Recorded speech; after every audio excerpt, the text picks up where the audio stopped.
నాకు ఆయన హితబోధం చేశాడు కాబట్టి నేను ఆగాను. లేకపోతే ఈ పాటికి ఇంకొక 10 వీటి చేసిన దుర్మార్గాలన్నీ బయట పెట్టేవాడు. ఇది వేదాలు దయ్యాలు అని ఏదో సంస్కృతంలో మాట్లాడతాడు. ఇవన్నీ నా దగ్గర నడవదు. నీ యాషాలన్నీ కూడా ఐఎమ్ వెరీ స్ట్రాంగ్,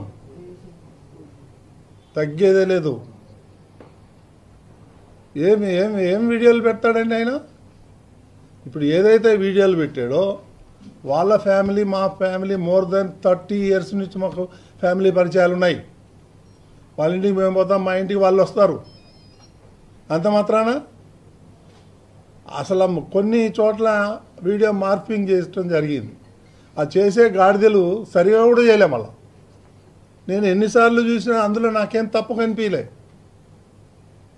సో ఇవన్నీ చీప్ పాలిటిక్స్ ఆడి నా మీద బురద జల్తానంటే నేను భయపడేటోడిని కాదు.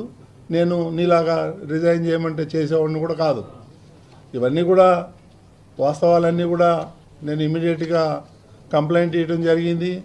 ఇంకా 6 గంటలో ఎఫ్ఐఆర్ కూడా వస్తుంది. దీన్ని నేను హై లెవెల్కి తీసుకెళ్తాను. వీళ్ళ సంగతి ఏదో తేలుస్తాను. నేను మాత్రం భయపడేదే ప్రశ్నే లేదు. ఎందుకంటే నేను ఏ రోజైతే జగన్మోహన్ రెడ్డిని ప్రశ్నించా, నువ్వు పట్టు వస్త్రాలు తీసుకొచ్చేటప్పుడు సతీ సమేతంగా ఎందుకు రావట్లేదు, దానికి కారణం చెప్పమన్నా. వాళ్ళకు బాధ కలుగుతుంది. దానికి నేనేం చేయను. హిందూ ధర్మం ప్రకారం సతీ సమేతంగా రావాలి. భార్య లేకపోతే అదొక డిఫరెంట్ ఇష్యూ.